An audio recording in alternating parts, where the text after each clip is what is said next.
Welcome to Unit 2 of the Lay Pastors Ministry Equipping Seminar entitled, Who Needs It? In this segment, you will learn which people in your congregation would benefit from this ministry. Now, here is our teacher, Dr. Mel Steinbrod. We want to answer a question about the Lay Pastors Ministry. Who needs it? And the answer is that everybody needs pastoral care. Some people and some churches at times believe that a lot of the people in the church don't need pastoral care because they seem to be healthy physically and emotionally, relationally, and spiritually, and so why would they need this kind of care? Our assumption is that everyone in every church needs pastoral care. God would have every one of His children being loved, prayed for, and cared for by another of His children. Does that make sense? You just have to think of yourself in order for that to really make sense, because you like somebody to be praying for you. I do, and I assume you do. You like somebody praying for you. You like somebody who really cares about you, and somebody who loves you to the extent that they are real good friends.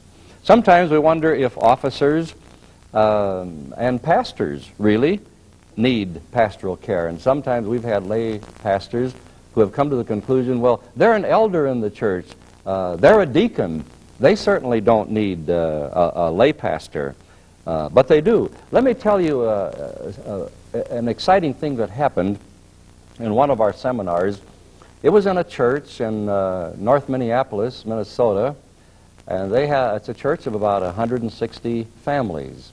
And they had enough people in the seminar who were committed already to be lay pastors to cover their whole congregation.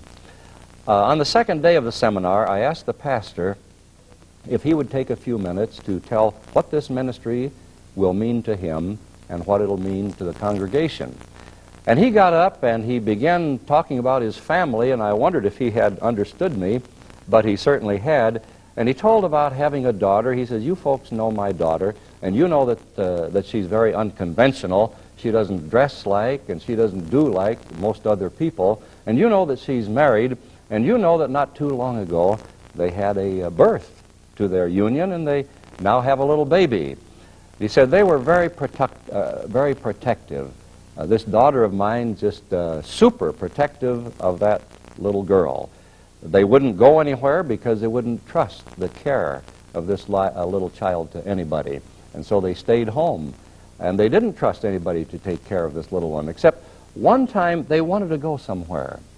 And so reluctantly, she called her parents, this pastor and his wife, and said, we want to go to this event, and we can't take our little baby. Would you mind taking care of them for an evening? And so he described how that they came through the door at the appointed time, and his daughter hung on to that little baby until finally, with real reluctance, she handed it over to her mother, the little baby's grandmother, and then slowly retreated and went out the door. And the pastor said this. He said, for the years I've been here, the pastoral care of this congregation has been my baby, and I hold it very preciously.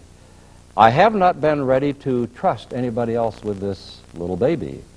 But he says, now you folks have become the pastors of this church, and I hand this ministry over to you. But then he said one thing at the end. He said, I expect to be pastored by one of you.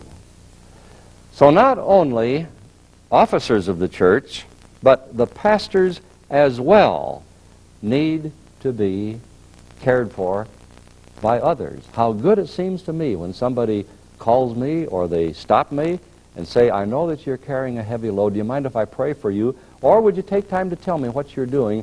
I'd like to hold you up in prayer. I tell you, that pastors me. That lets me know that they care about me, and I love it. And not only that, but I need it. When we assigned an elder of our church, one of our officers to a lay pastor, this lay pastor responded, "Well, he doesn't need a lay pastor. Look who he is, an elder." And our response was, well, that's all the more reason that he needs a lay pastor, because he's going to be struggling with issues that impact the entire congregation, and who needs prayer more than a person like that? Besides that, he has a family, and he has a job. And so anybody with a family and job needs somebody caring about them and praying for them and in touch with them. So the answer to the question, who needs it, is everyone needs pastoral care. People who are cool to the idea, and people who resist the idea of a lay pastor need it. But lay people often conclude that they don't need a lay pastor. Wrong. They probably need a lay pastor more than those who open their arms and accept the lay pastor like that. So the conclusion is that everyone, including you, needs another who cares about them, prays for them regularly, and touches base with them regularly. In Isaiah 40, God says to this prophet, "Comfort, comfort my people." And the word comfort is made up of two Latin words. The first is con, which means with, and the second is fortis, which means strong. So the meaning of comfort is strengthened by being with. And that's the privilege of a lay pastor, to strengthen someone else. How? By being with them. That's how God strengthens us many times. In the 23rd Psalm, we read, "Yea, though I go through the valley of the shadow of death, I will fear no evil, for thou art with me." Strengthened by being with. In Psalm 142, verse 4, we read that I looked to the right and watch, but no one took notice of me. No man cares for me. God would not want any of his people come to that conclusion. And yet, a few years ago, we conducted a survey in our church, a church of some 2,600 members, and it was shocking to find out the number of people who said that they believed they would not be missed if they dropped out of the church.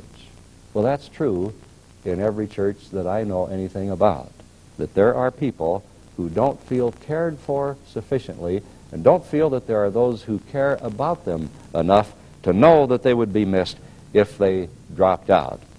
Obvious pastoral care needs are in time of sickness, time of crises, time when people need to be encouraged, when there are events that need to be celebrated. That's a wonderful part of pastoral care. Listening, how people need to be listened to.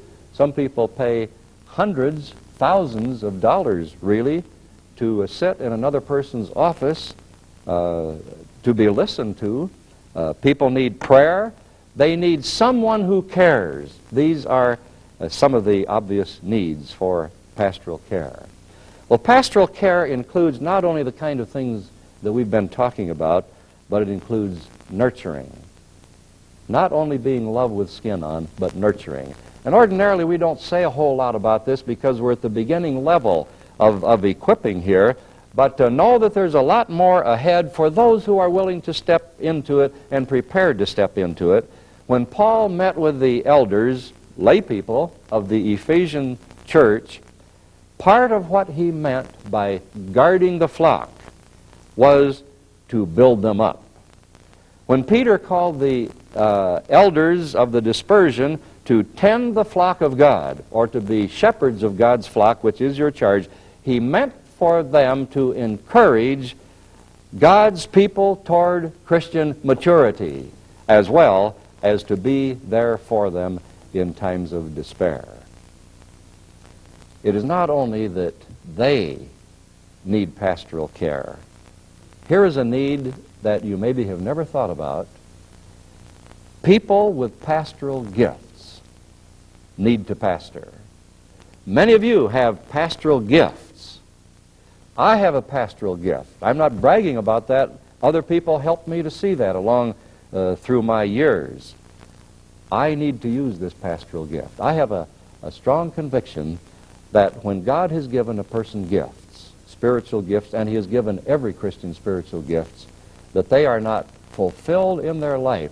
They have not reached the heights that God has planned for them to reach in their life until they use that gift in ministry. And so it's not only somebody else out there who needs the pastoral care.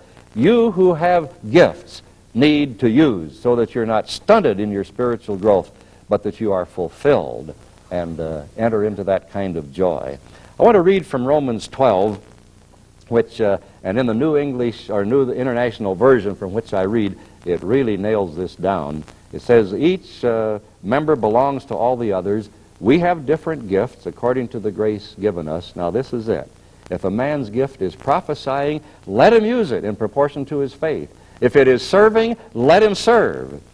If it is teaching, let him teach. If it is encouraging, let him encourage. If it is contributing to the needs of others, let him give generously. If it is leadership, let him govern diligently. If it is showing mercy, and mercy is the pastoring gift, let him do it cheerfully. And so we get the idea here that people who have pastoral gifts need to release the energy from those gifts into the lives of others, and then there is fulfillment. So who needs pastoral care? Everyone. Just like everyone needs the gospel. The song goes, people need the Lord. And we could maybe write a new one, people need pastoral care. Somebody to pray for them, somebody to love them, somebody to care about them, and to be in touch with them. This concludes our second unit. Please stop the tape. The next unit will focus on what a lay pastor does.